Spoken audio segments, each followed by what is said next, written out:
de Pablo a los Efesios, capítulo 2, versículo 8 hasta el 10. Y puedan leer estos pasajes conmigo, por favor.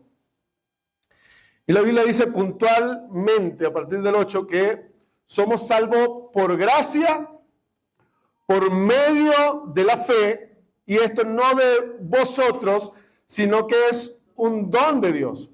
Entonces queda establecido acá que somos salvos por gracia y por una fe que no es nuestra, sino que fue un don que Dios nos ha dado. Posteriormente va a decir, no por obras, en el 9, para que nadie se gloríe. Queda establecido que la salvación no es por obras, para que nadie se gloríe. Y va a decir, porque somos hechuras suyas, creados ¿en quién? En Cristo Jesús. ¿Para qué? Para buenas obras, las que Él preparó de antemano para que anduviésemos en ellas. Si bien es cierto que no somos salvos por obra, al ser salvo, Dios entonces nos hace andar en sus obras. Somos salvos para buenas obras. ¿Cierto que sí? Ok. Habiendo leído, habiendo visto esto, entonces quisiera que vaya conmigo a Santiago, capítulo 2, versículo 14 en adelante.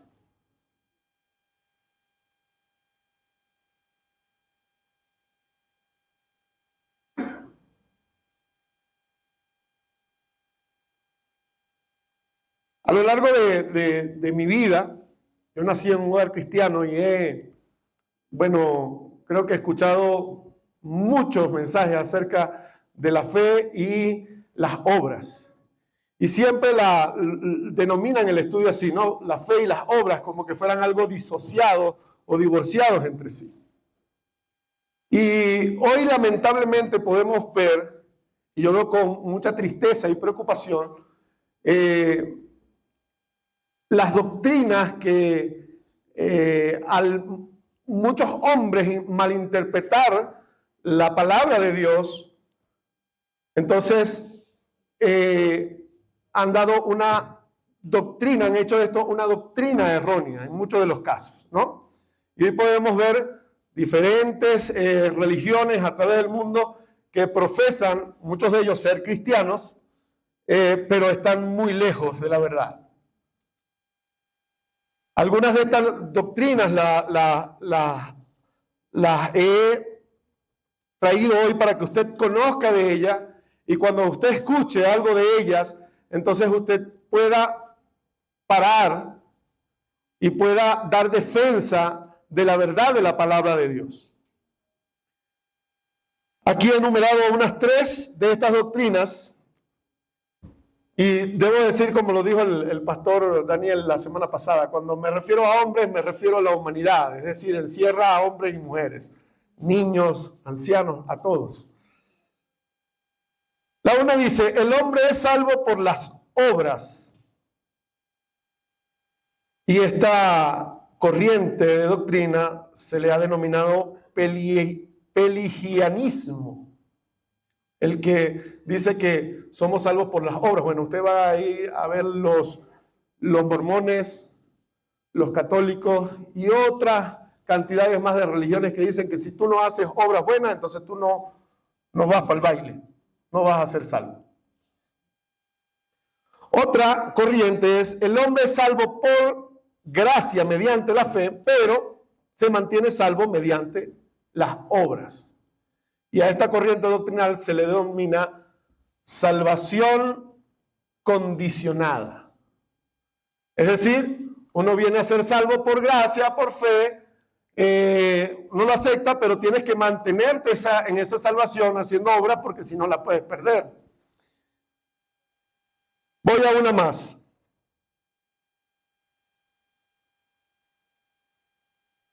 El hombre es salvo por gracia mediante la fe, por lo tanto, ya no debe hacer ningún tipo de obras ni cumplir con la ley moral de Dios. A esto se le ha denominado antinomianismo, que cree que porque Cristo ya hizo todo en la cruz, yo simplemente puedo vivir mi vida, gozarla, pecar de una u otra manera. Total, ya yo creo en Dios y ya yo soy salvo. En Venezuela, a esta doctrina se le llama vulgarmente salvo siempre salvo. Es decir, yo ya que en Jesucristo puedo hacer lo que me dé la gana, pues ya soy salvo. No importa lo que yo haga con el cuerpo.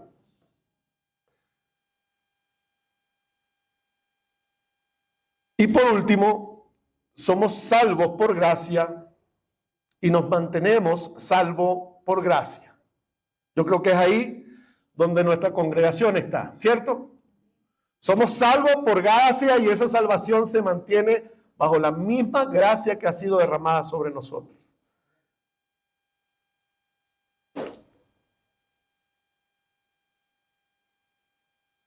Vamos al capítulo entonces en cuestión, en el capítulo 14.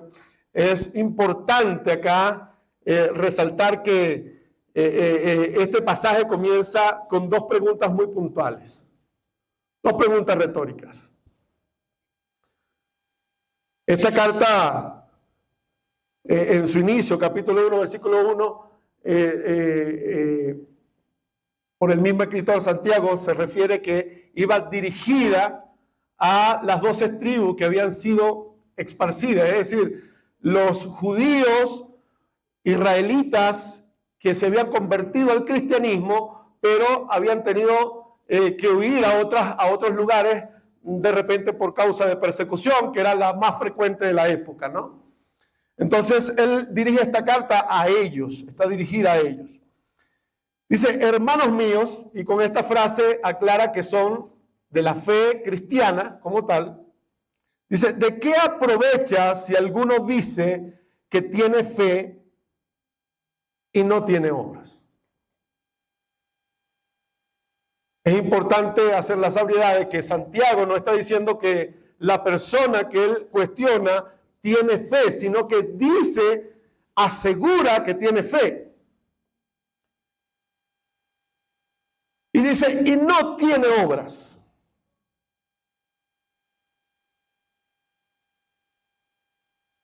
¿De qué sirve? Esto puede decir, ¿qué provecho tiene? ¿En qué te puede beneficiar solo el creer si no tienes obras? ¿Hay algún beneficio que pueda salir de ello? Si saliéramos a la calle en este mismo instante y hiciéramos una encuesta entre un cierto número de personas y le preguntáramos, ¿usted cree en Dios? Una buena parte va a decir que sí, ¿verdad? De hecho, una buena parte va a decir que cree que Jesucristo es el Hijo de Dios y que vino y murió por nuestros pecados. Y de hecho, otra porción buena va a decir que cree que la Biblia es la palabra de Dios. Pero lo que hace la diferencia aquí es cómo ellos se comportan, cómo viven. Si viven una vida congruente a la fe que profesan. Y creo que el problema de hoy en día, hablando de las corrientes de doctrinas que hay, erróneas, que hoy usted puede tener un evangelio a la carta, ¿no? Y usted puede revisar con esa premisa de que nosotros somos los que aceptamos a Cristo. Entonces, no tan solo acepta a Cristo, sino que puede aceptar una parte, lo que le gusta, como las promesas, como las bendiciones, y puede hacer un lado otras cosas que no son muy agradables. Y creo que el problema principal radica en el corazón, en el orgullo de las personas, que dicen, acepto a Cristo como mi Salvador, porque están conscientes que necesitan un Salvador, pero no como Señor.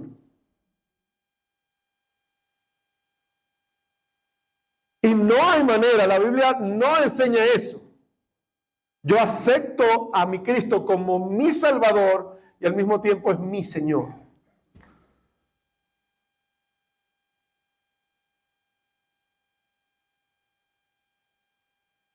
La Biblia dice que Él nos ha hecho libres. En Gálatas capítulo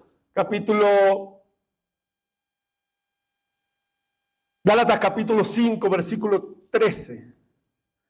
Dice que nosotros fuimos llamados a libertad, pero que no usemos nuestra libertad como pretexto para hacer lo malo.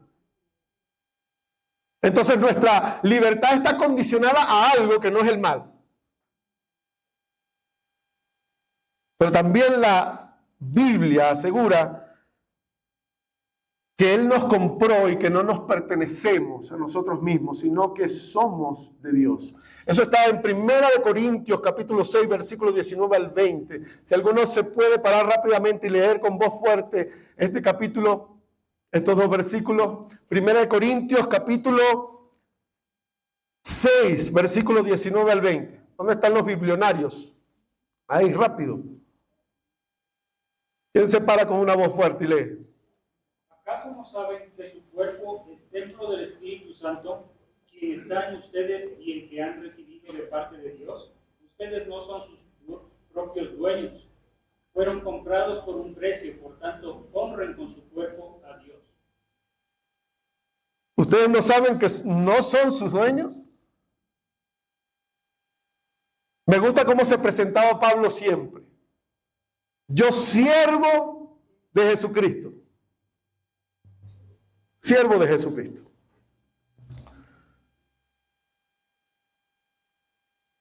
La segunda pregunta deriva de la primera. En la Reina Valera dice, ¿podrá la fe salvarle? Pero en otras versiones me gusta más. ¿Podrá este tipo de fe salvarle? Acuérdense que él viene hablando de una fe sin fruto alguno. Dice, ¿de qué te vale tener fe pero no tener obras? Porque él está hablando de una fe productiva. Sin lugar a dudas, Santiago tiene en mente la fe salvífica, una fe viva que produce en nosotros un obrar. Y le está diciendo, ¿será que esta fe que no tiene obras podrá salvarte? Entonces vemos que el tema principal, aparte de la fe y las obras, aquí se trata de salvación. ¿Podrá salvarte el tipo de fe que tienes? Sigamos adelante, por favor.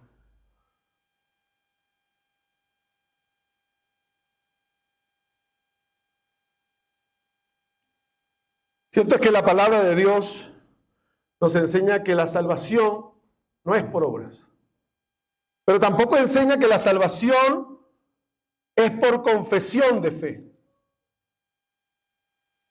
La fe salvadora no es un simple ejercicio intelectual carente de un compromiso activo a la obediencia práctica. Esto lo dijo MacArthur. Lo voy a repetir. La fe salvadora no es un simple ejercicio intelectual carente de un compromiso activo a la obediencia práctica. Ya Santiago venía hablando capítulos antes de que no debemos ser tan solo oidores de la palabra, sino hacedores de la palabra. Hacedores de la palabra. Por tanto, una fe que no lleva obras en sí misma es una fe que está muerta.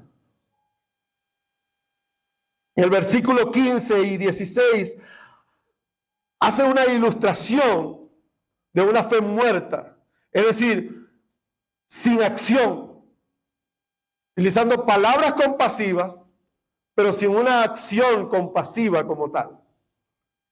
Y él dice, déjame explicártelo así, ¿qué tal si ves a una persona que viene a ti desnuda y con la necesidad de cada día? Cuando dice desnuda no está hablando que viene con la piel al aire, no. Está hablando de que no tiene nada. De que está, dijéramos, no me acuerdo, hay una palabra que usa, pero ya decimos que está rucho, no tiene nada. Y viene a ti diciendo que tiene necesidades. Y tú le dices, bueno hermano, ¿tienes hambre? Déjame orar por ti. Y oras por él y dice, ahora vete allá donde Pedro Pablo y cómate un boloncito. Un combo uno es el bueno. Ve, anda. Y no le das lo necesario para el cuerpo, ¿de qué aprovecho? ¿De qué aprovecho? Y dice, así la fe sin obras es muerta.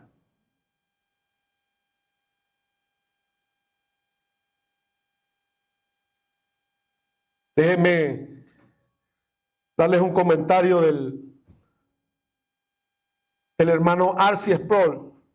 Dice, cuando Lutero y los reformadores insistieron en la fórmula de la justificación por la fe sola, su propósito era insistir que la justificación descansa en la dependencia de la obra total de Cristo sola.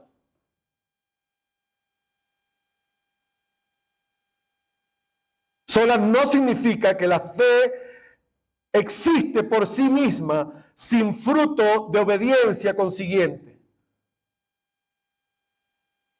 Lutero insiste en que la fe salvífica es una fe viva. Somos justificados solamente por la fe, pero esta no es una fe sola. ¿Se entiende esto? Somos justificados solo por la fe, pero esta fe no es una fe sola. Eso es lo que significa fe sola. No es que es una fe muerta, sin nada, que no produce un cambio en tu vida, que no produce un hacer en tu vida. No, es una fe viva. Esta fe sola es una fe viva. Cuando dice la fe muerta, no es una fe que ha perecido. Más bien da la idea de una fe que nunca estuvo viva. Una fe que siempre estuvo muerta. Una fe vana que no tenía sentido alguno. Por ende, una fe muerta no puede dar vida a nadie, no puede salvar nuestras almas.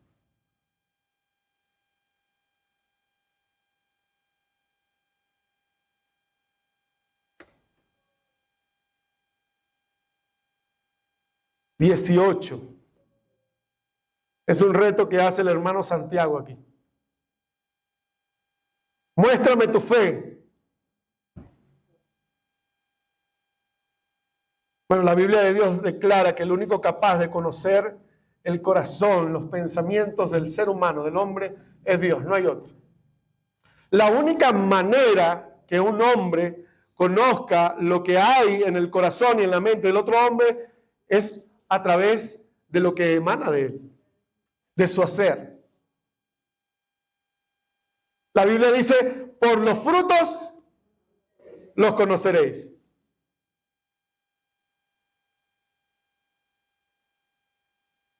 Eso lo podemos encontrar en Juan 10, versículo 25. Por sus frutos los conoceréis, hablando de los falsos profetas.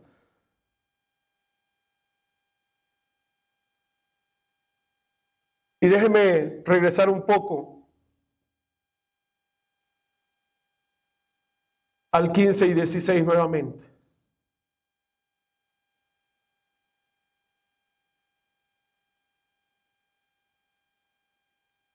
Porque él apela a un ejemplo puntual. Algo que tiene que ver con la vida del cristiano a diario. Si hay algo que ha establecido y se establece desde el Antiguo Testamento hasta el Nuevo Testamento, es que Dios nos insta constantemente a velar por el desamparado, por los pobres, por los huérfanos, por los que están en prisión, ¿cierto? Es una obra bondadosa que emana de esa misma fe que Dios ha puesto en nuestros corazones. Y son obras justas a las cuales nosotros nos debemos. Fíjense cómo, si alguien puede buscar rápidamente Mateo capítulo 25.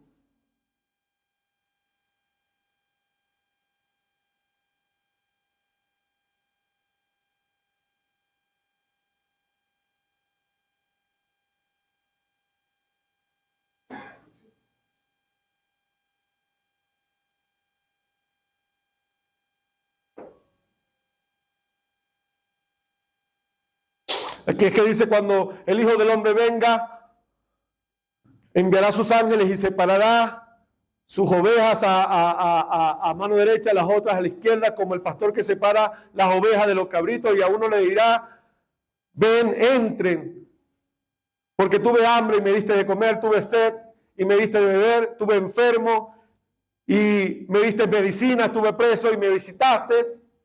Y a otro grupo, el grupo de los cabritos, de los que no eran hijos, les dice, apartaos de mí, hacedores de maldad. ¿Por qué? Porque tuve hambre y no me diste de comer. Tuve sed, tuve enfermo, y dice, por cuanto no lo hiciste. ¿Se acuerdan de cuando hablábamos hace algunas semanas atrás de las obras justas de los santos? De la justicia del reino. Que esa parte de mi relación vertical con Dios, pero se evidencia a través de mi relación horizontal con mis hermanos, con mi prójimo.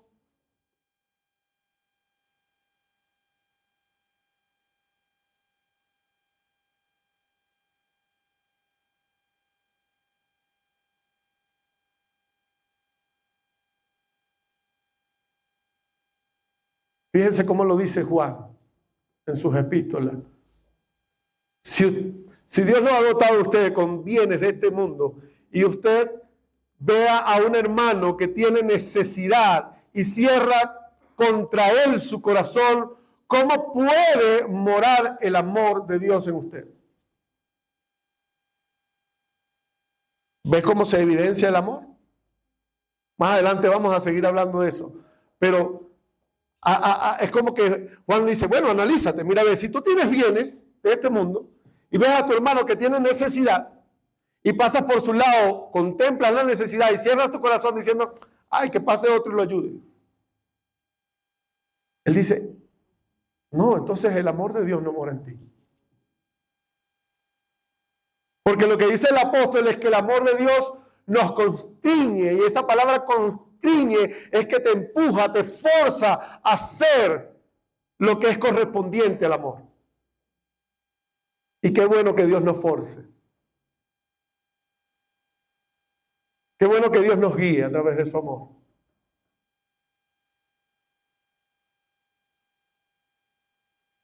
Si estas cosas no están en tu vida, hay que analizarnos bien. Porque probablemente algunos no han alcanzado la gracia, solo el conocimiento. O tal vez eres un hijo rebelde y desobediente a tu padre. Y ambas cosas traen consecuencias.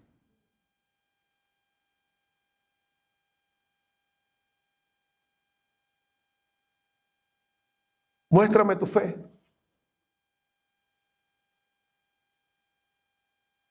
Muéstrame tu fe.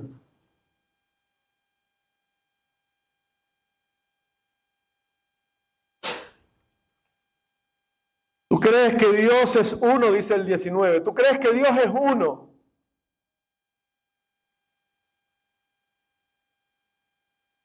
Y haces bien. Pero los demonios también conocen esta verdad y tiemblan. ¿Y saben por qué tiemblan? Porque ellos están conscientes de que hay un día final donde Dios juzgará a hombres, mujeres y niños según las obras que hayan hecho. Y saben que sus obras fueron malas y que ellos están sentenciados y aparte y muy aparte de lo que ellos tienen, la convicción que ellos tienen en Cristo y de su juicio final, ellos no pueden ser salvos.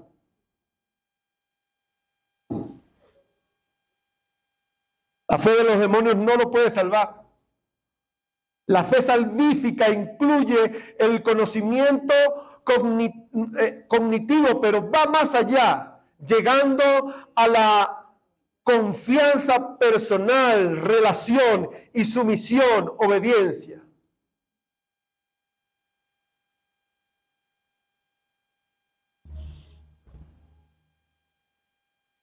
Vuelvo y repito.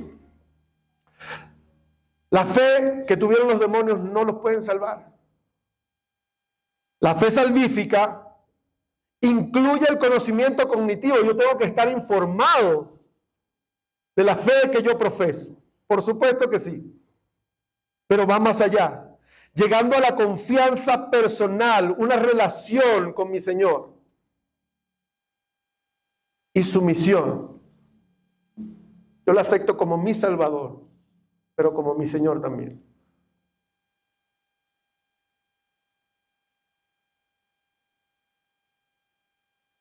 Y aquí le dice en el 20, ¿quieres saber, hombre vano, que la fe sin obras está muerta?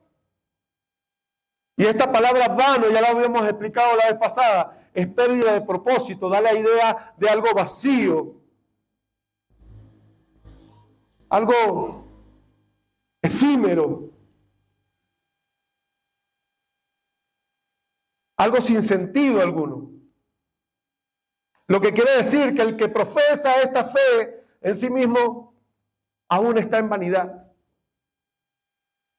aún no tiene propósito alguno.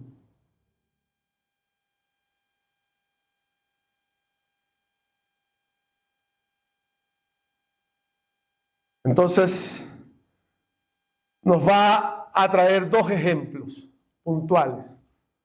El ejemplo de Abraham y el ejemplo de Rahab la ramera.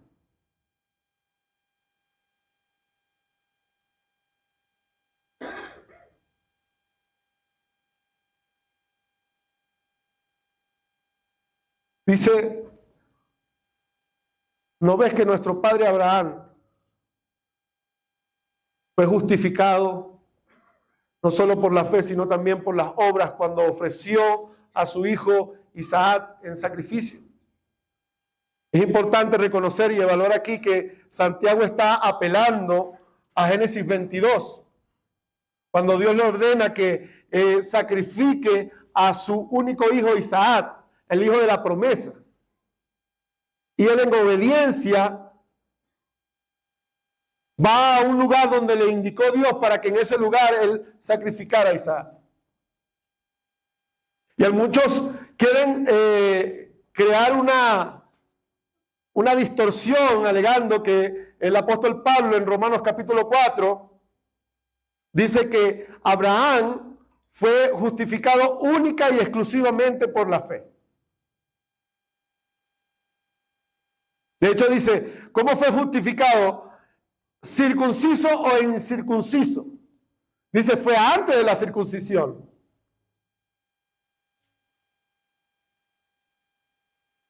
Y aquí Pablo está apelando a Génesis 15, si no estoy mal, capítulo 8, cuando dice que él le creyó a Dios y le fue contado por justicia. Pero aquí apela entonces Santiago a la obediencia, que era la manifestación exterior de la fe por la cual él había sido justificado. Es decir, desde el primer momento que Abraham tuvo fe en su corazón y Dios escudriñó su mente y vio que era capaz, él le dio la capacidad de ser obediente a su palabra, desde ese momento fue justificado. Esa fe se evidencia en su obediencia a Dios. Busquémoslo rápidamente porque en Hebreos capítulo 11, en los héroes de la fe van a salir estas dos etapas. Hebreos capítulo 11, búsquelo conmigo por favor.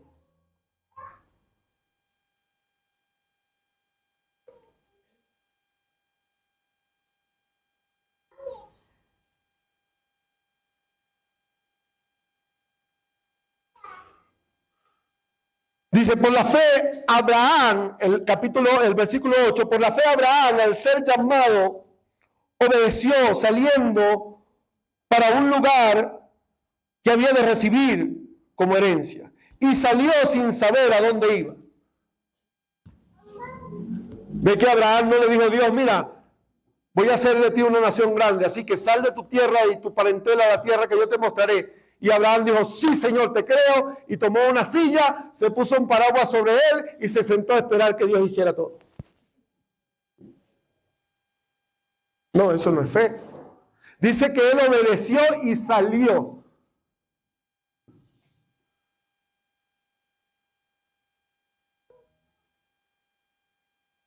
Más adelante, en el 17, hace la referencia entonces, en Génesis 22, dice, por la fe Abraham, cuando fue probado, ofreció a Isaac, y el que había recibido las promesas a su único hijo. ¿Lo ven? Cuando Dios le dijo a Abraham, ve y sacrifica, él no se quedó sentado tampoco. Él accionó conforme a la fe que profesaba, o en obediencia a Dios. Entonces vemos una obra de obediencia. Y aquí, entonces Santiago le va a decir, ¿no ves? Que tanto la fe como las obras actuaron en el mismo tiempo. Van de la mano. No son dos cosas distantes ni disociadas.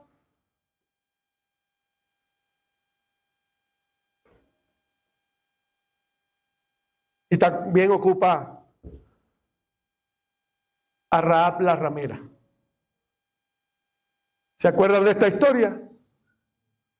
De los espías, de los mensajeros, cuando ella les da a los de su casa para esconderlo y después lo envía por otro camino, y a los que le andaban buscando para darle el vire, como dicen aquí, les miente y le dice, ellos se fueron por otra parte. Y ella no resalta aquí como héroe de la fe, no por su profesión, ni aún por la mentira. Muchos ocupan este pasaje para decir, no, fue una mentira piadosa. Mentira es mentira. Ella resalta aquí porque ella no escatimó poner en riesgo su vida y la de su familia por la fe. Y va una pregunta, no para que me la responda ahorita. ¿Está dispuesto usted a morir por la causa del Evangelio, por su Señor? ¿Sabe usted que en algunos países musulmanes y países como Corea del Norte, nuestros hermanos están muriendo a causa de su fe? En la India, parte de la iglesia está sufriendo persecución por causa de la fe. Yo me siento privilegiado por el Señor.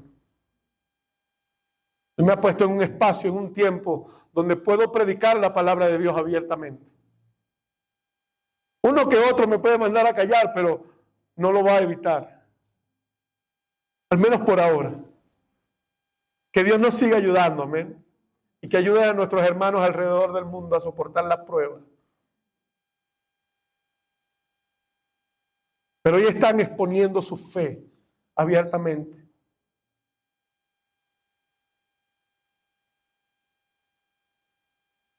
Como siervos de Cristo.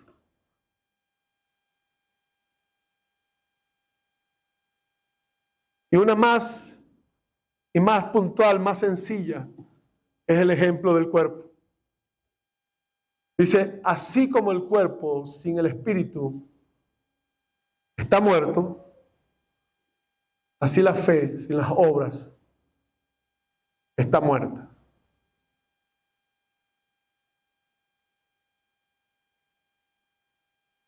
¿Quiere decir esto entonces que el espíritu de la fe son las obras?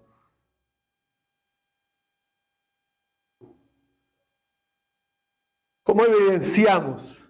Él dice, más adelante va a decir entonces, muéstrame tu fe sin obras, y yo te mostraré mi fe por mis obras.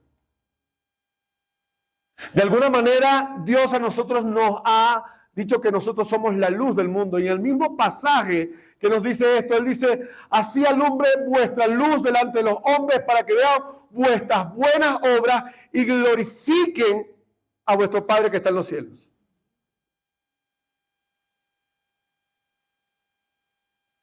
El mismo Jesús le dijo reiteradas veces, ¿verdad?, a los fariseos y a los que le seguían y los que se oponían a su verdad. Dice, si no me creen por lo que le he dicho, créanme por lo que han visto, por las obras que he hecho. Si no creen que yo soy en el Padre y en el Padre en mí, si no creen porque se lo digo, entonces créanme por las obras que hago. Y las obras te identifican o no como un hijo o no de Dios. Esto es lo que dice Juan. En esto se evidencian los hijos de Dios y los hijos de Satanás. No hay un hijo de otra persona. O eres hijo de Dios o eres hijo de Satanás. O somos hijos de Dios o somos hijos del maligno. ¿En qué? En que los hijos de Dios aman y hacen justicia.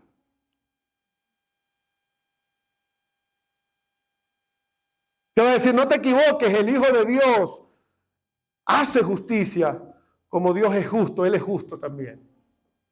Entonces, nosotros practicamos en la nueva naturaleza que se nos ha dado de parte de Dios. Recuerdan, porque somos criaturas suyas, somos creación suya, creados en Cristo Jesús para buenas obras, la que Él preparó de antemano para que nosotros andemos en ella.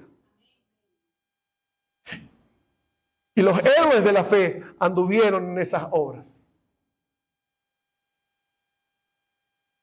Y esa obra es evidente, porque la Biblia dice que evidentes son las obras de la carne, ¿cierto? En Gálatas. ¿Que son qué? Fornicación, pleito, adulterio.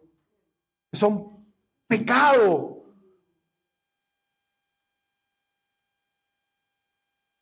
El deleite de la carne es el pecado, lo que va en contra de Dios. Pero también manifiesto es el don del Espíritu Santo, que es amor, gozo, paz, paciencia, bondad, benignidad, fe, templanza. Contra tales cosas no hay ley, dice. Y eso nos debe saber, no tan solo que nosotros debemos obrar, sino cuál debe ser la motivación correcta para nuestro obrar.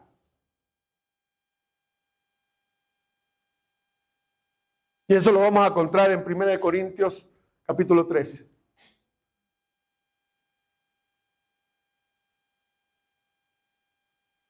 Ya vamos a hablar de eso. Espérense un momentico más.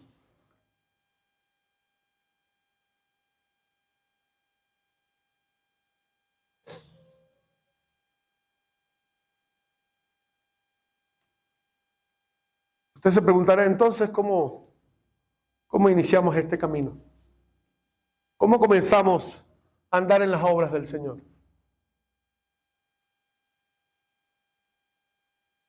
Recuerda que un día los discípulos de Jesucristo le dicen, Señor, cuando Él dice, no trabajéis por la comida que perece, sino por la que a vida eterna permanece. Y le dice, ¿cómo haremos para hacer la obra de Dios? Y Él dice, esta es la obra de Dios. Que crean en mí, en su Hijo, a quien Él ha enviado. Entonces esas obras comienzan a partir de mi creencia en Él. Porque es necesario que el que se acerca a Él crea que le hay y que que Él recompensa a los que le buscan. Que Él es galardonador de los que le buscan. Entonces inicia con reconocerlo a Él y comienza con una relación. Por eso es que Santiago dice aquí, y se cumplió la palabra hablando de Abraham cuando le creyó a Dios y le fue contado por justicia y fue llamado amigo de Dios.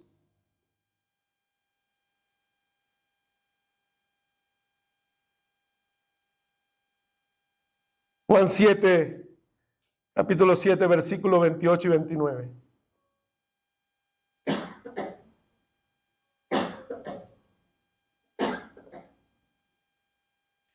Juan 14, 12. Ustedes son mis amigos, dice Jesucristo, si hacen lo que yo les digo. Y pareciera que está condicionando nuestra amistad, ¿verdad? No, Él te está enseñando a ser amigo. Él lo mostró con su propia vida. ¿Recuerdan? Que Él nos sirvió, se hizo siervo. Él no vino para ser servido, sino para servir, y hasta con su propia vida. Y sirvió y se humilló a sí mismo hasta la muerte, y una muerte de cruz, una muerte espantosa, una muerte sufrida y vergonzosa, una muerte que solo se daba a los peores de la sociedad. Él entonces dijo, no hay mayor muestra de amor que esta, y de amistad que esta, que uno dé su vida. Y yo siempre le he dicho, ya no está hablando de morir en una cruz por otro. Está hablando de invertir vida en los demás. Que uno dé su vida por los demás es invertir vida en mi prójimo, en la necesidad del otro. Es lamentable ver cómo estas mega iglesias de hoy en día, con sus corrientes de doctrina falsas, comienzan a sacarle del bolsillo y la gente comienza a dar de una manera equivocada. Pero de otro lado, los que tienen de repente la verdad y el conocimiento, casi no dan. Y no estamos hablando de dar aquí. La Biblia nos dice que nosotros debemos hacer el bien cada vez que tengamos oportunidad. ¿Cuántas oportunidades se nos presentan a diario para hacer el bien? Somos obedientes a este mandato, porque esto es un mandato.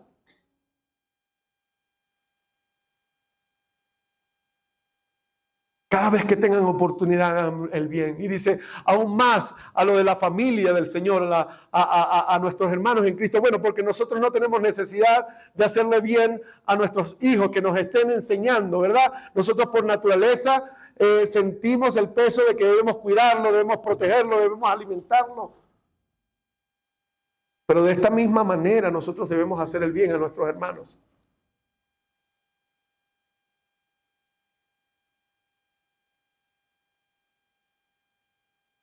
Esa relación que hay entre Cristo y sus hijos, cuando hay una relación genuina, eso florece de ti. Eso sale de ti porque sale. No es necesario que te estén obligando, porque es lo natural de la nueva creación.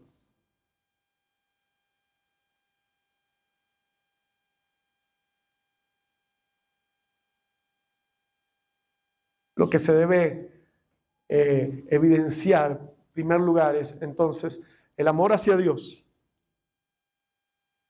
y el amor al prójimo.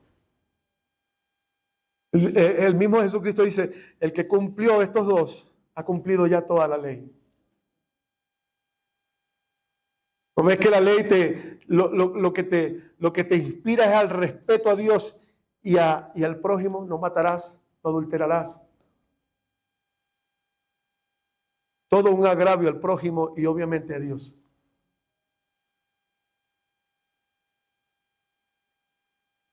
Depende de una relación.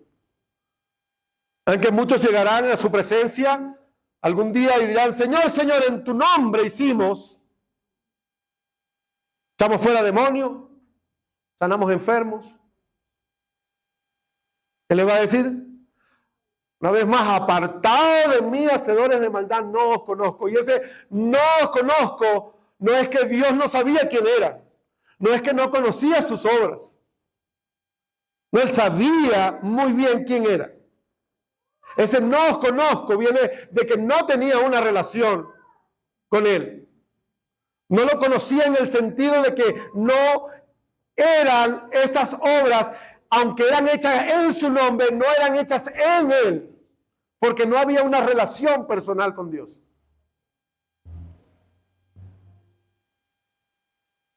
¿Conoces a tu Señor? Yo puedo decirle a mi hermano, ¿me recuerdas tu nombre, hermano? Henry. Yo lo he visto y puedo identificarlo en la calle. Ya va, Henry. Pero decir que lo conozco es algo más profundo. Abraham conoció a Dios. Dios se le presentó. Así como Él se nos presentó un día y vino en rescate por nosotros. ¿Estás conociendo a tu Señor? ¿Estás con el hábito de conocer cada día más de Él? Fíjate que nosotros tenemos vida eterna. ¿Y sabes en qué consiste la vida eterna según la palabra? En que le conozcamos a Dios y a Cristo, al quien Él ha enviado. En eso consiste nuestra vida. Entonces, ¿cómo no apreciar eso desde ahora a través de lo que Él ha revelado de sí mismo, que quiere que yo conozca? Yo no puedo obrar a mi manera. No son mis obras. Son las obras que Él preparó. ¿Cómo entiendo, cómo conozco esas obras si no estoy en su palabra? Me gustó que en estos días estábamos en una fiesta y una madre muy preocupada le decía a su hija, esa Biblia nuevecita, porque no la toca, pero ella dijo, ya va, un momento, yo no tengo el hábito de la lectura, pero yo pongo en mi celular el audio y la escucho. Y ahorita no hay excusa, ¿cierto? Ahorita puedes escuchar, ponerla. Si tienes una corneta de esa Bluetooth, pones el teléfono ahí, lo pones en Bluetooth y que la casa escuche la palabra. Algo va a pasar. La palabra de Dios es viva y eficaz. Penetra a lo más profundo del ser humano.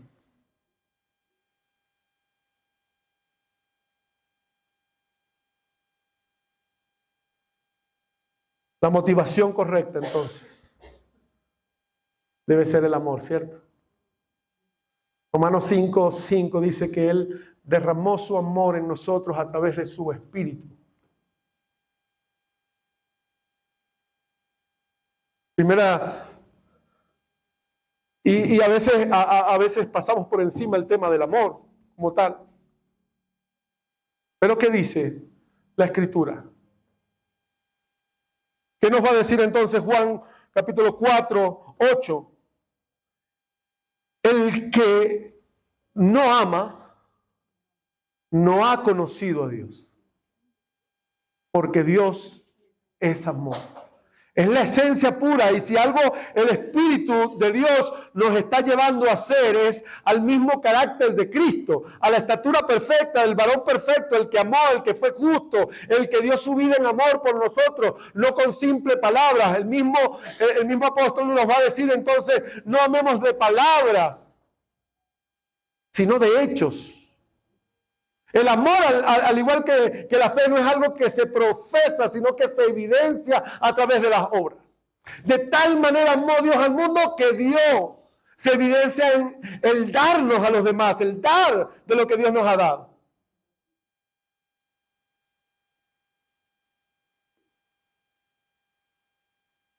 Y obviamente, como lo dice, en esto se evidencian los que son hijos de Dios y los que son hijos del diablo. En que los hijos de Dios aman.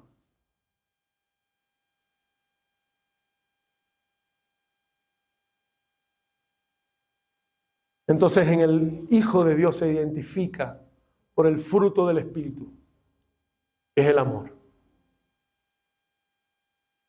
Si en mí no hay amor, nada de lo que haga sirve. 1 Corintios 10 entonces comienza diciendo, si yo hablase en lenguas humanas y angélicas y no tengo amor, vengo a ser como un címbalo resonante.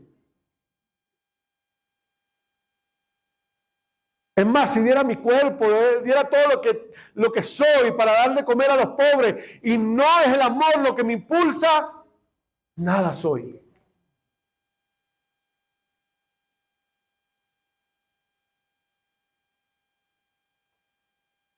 Y lo impactante de esto es que es el amor para usted. Porque aquí me habla de un amor genuino. Muchas veces nos dicen, no, bueno, hay varios tipos de amor, el amor eros, el amor filial. Bueno, a mí me parecen esos más afectos naturales. Porque el que dice que no ha conocido a Dios, nunca ha conocido el amor. Y a mí me parece que nosotros conocemos realmente lo que es amor cuando le hemos conocido a Él. ¿O es la idea que me da la palabra de Dios? Busque 1 Corintios rápidamente. Capítulo 13. Y vean lo que dice del amor. A partir del 4. Dice, el amor es sufrido. Bueno, según los psicólogos dicen que uno no se casa ni uno tiene una amistad para sufrir, sino para amar y ser feliz. Bueno, perdón, pero la palabra de Dios que está por encima de todas las cosas dice, el amor es sufrido. No va a ser todo felicidad. Es benigno. Es decir, no es malo. El amor no tiene envidia. Vaya anotando, por favor. Esto es el amor de Dios.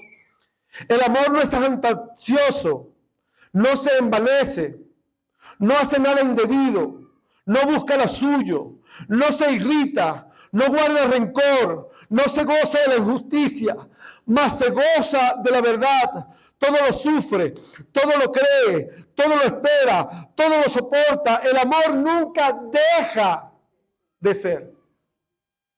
¿Viste a esa persona? No es que te deje de amar. Nunca has amado realmente. Nunca has amado realmente.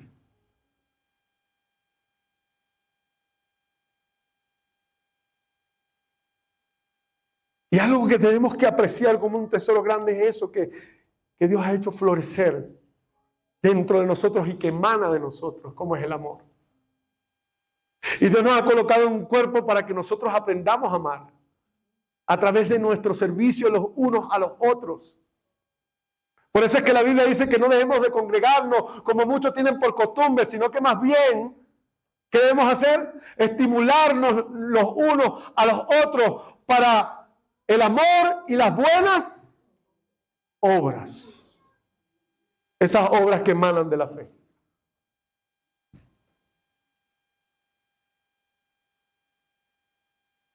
Estamos entonces convencidos de que la fe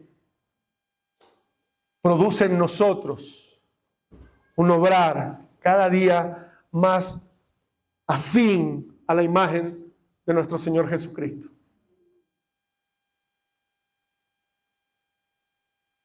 Y para ir terminando, quiero que vaya conmigo a Apocalipsis capítulo 2.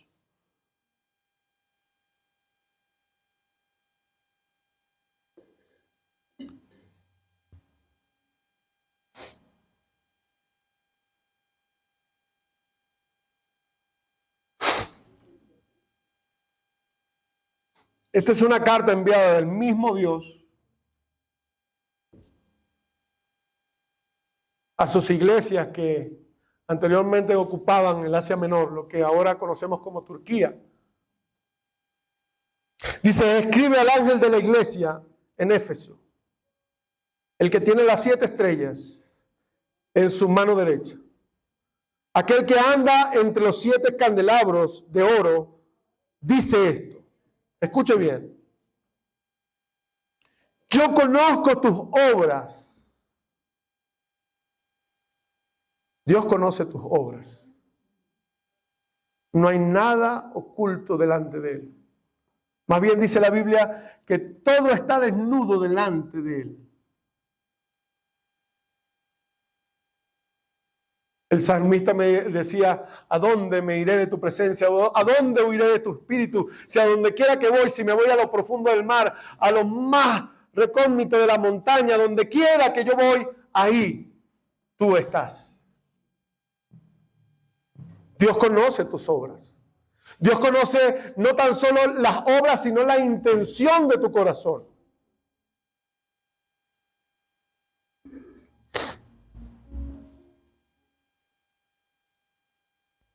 Tu fatiga.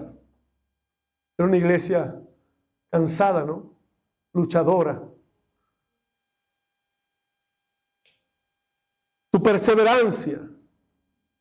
Y que no puedes soportar a los malos. Y has sometido a prueba a los que se dicen ser apóstol y no lo son. Y los has hallado mentirosos. Era una iglesia con conocimiento de la verdad de la palabra. Una iglesia por donde habían pasado maestrazos de la Biblia. ¿Se acuerdan de Apolos? Que lo describen en la teología como un experto en la predicación, en la comunicación. Dice que cuando pasó por la ciudad de Éfeso, ahí estaba Aquilas y Priscila, y su conocimiento no era completo, y Aquilas y Priscila, una pareja, tanto la esposa como el esposo, lo sentaron y le dieron lo necesario para ser completo.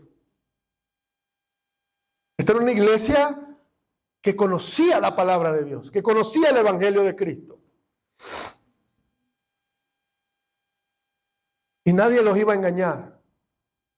Sabía distinguir entre un verdadero maestro, un verdadero apóstol y el que no lo era.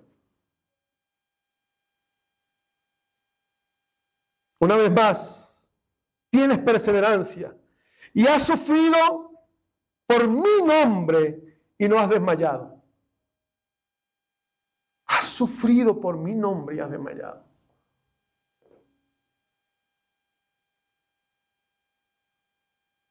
Cuando leí el 4, me golpeó muy duro a mi corazón y les digo, estremeció mi alma. Pero tengo algo contra ti. Y me puse a hacer un ejercicio. ¿Qué tal si se emana una carta hoy del cielo?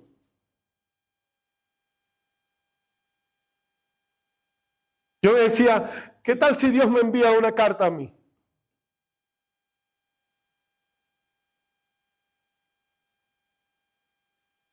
Y me dice, Ezequiel, conozco tus obras. ¿Qué tal si Dios manda una carta a la congregación Los Cedros y dice, conozco tus obras? ¿Cuántos puntos tendríamos a favor? ¿Qué diría Dios bueno de nosotros? Me gusta que son una iglesia bíblica. Están aferrados a la palabra. Que prueban a los falsos y los hallan mentirosos. Que has sufrido, que estás ahí por amor a mi nombre.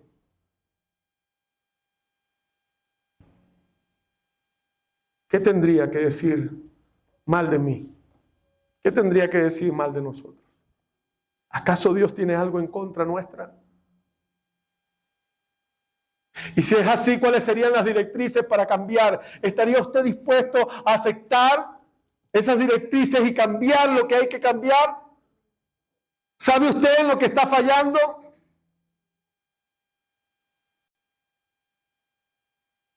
¿Cómo conocemos esto si no es a través de la Biblia? La Biblia dice que nos vemos como en un espejo en su palabra. Y creemos que estamos estudiando la palabra y cuando vemos las palabras nos termina estudiando. Como decía Azuguel, nos termina criticando, la palabra nos critica. Y entonces vemos en el espejo y dice, sí, ciertamente tengo la cara sucia. Pero cuando sales y te olvidas, entonces él es como el que se olvida de su parecer, dice Santiago.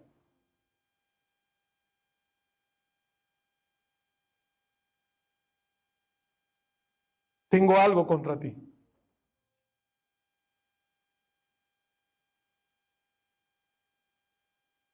Has dejado tu primer amor. No sé si usted ha visto cuando hay una regeneración real en un individuo, la pasión y el gozo con que trata de servir, quiere hacer cada vez más cosas para el Señor, quiere servir a los demás, quiere venir a la iglesia, dígame, ¿dónde soy bueno?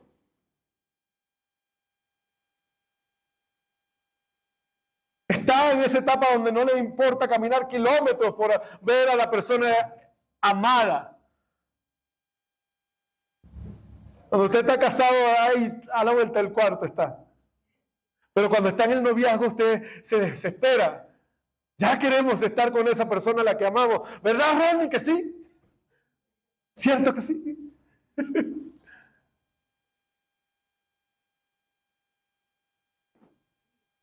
Nos volcamos de pasión por el Señor. Fíjense lo que le dice, cuáles son las directrices a seguir. Recuerda, por tanto, de dónde has caído y arrepiéntete. Y haz las obras que hiciste al principio.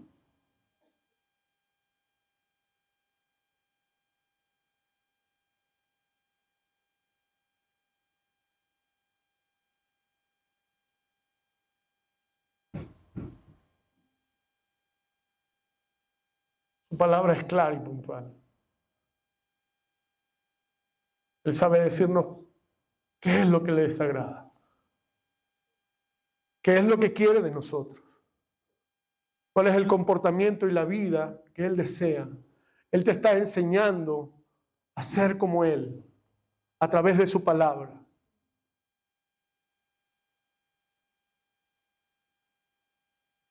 No erréis, dice en Corinto el apóstol Pablo, ni los idólatras, ni los borrachos, ni los adúlteros, ni los que se echan con varones. Son las cosas que desagradan a Dios. Ahí está, muy puntual. No es el pastor quien lo dice, no es el hermano quien lo dice, es el Señor. De alguna manera, la iglesia de Éfeso, sin lugar a dudas, a los remitentes de esta carta, eran personas de Dios, hijos de Dios, y hoy están en la presencia de Dios. Pero como dice, si no te arrepientes, quitaré tu lugar. Ya no están ahí. ¿Saben por qué? Porque perdieron el propósito. Tal vez se cansaron de dar amor. Se cansaron del atropello. Se cansaron de la persecución. El odio que había a su alrededor los opacó y perdieron su sentido. No nos perdamos nosotros. No, que Dios no quite a los cedros de su lugar. Dios nos ha puesto aquí con un propósito específico en este sector, con la gente que está a nuestro alrededor, con nuestros hermanos en esta comunidad, para que nosotros evidenciemos las obras de la fe que profesamos y que el mundo vea que somos hijos de Dios.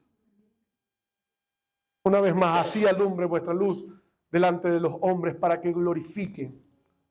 El apóstol Pedro también va a decir en su segunda carta, a partir del capítulo 3, que nosotros fuimos dotados con todo lo que concierne a la vida y a la piedad.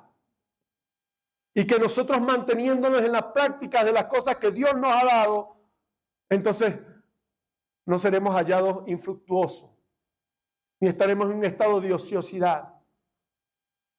Así que, hermanos, seamos hacedores de la palabra de Dios y no solo oidores. Te invito a poner